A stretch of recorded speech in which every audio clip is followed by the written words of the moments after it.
Syedara Lun, masa kecil artis Natasha Wilona terungkap ke publik. Hal itu diketahui lewat sebuah video viral di platform TikTok, hingga membuat Natasha Wilona angkat bicara terkait rumah masa kecilnya di Banjarmasin. Berikut informasi selengkapnya untuk Anda. Ini baru saya dari Palangkaraya ingin melihat rumah Natasha Wilona yang lagi viral, di mana di masa kecilnya dia pernah.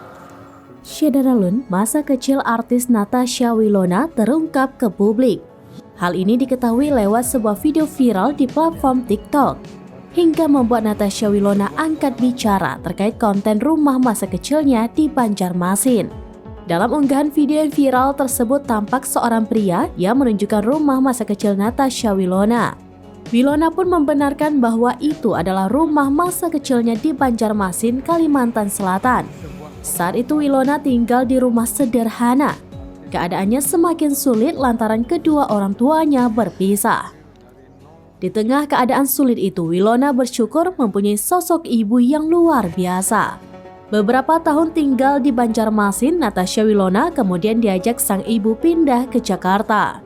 Sebelumnya, video masa kecil Natasha Wilona di Banjarmasin diunggah akun TikTok @mihing15mihing. Ia memperlihatkan rumah indekos dari kayu yang jauh dari kata mewah.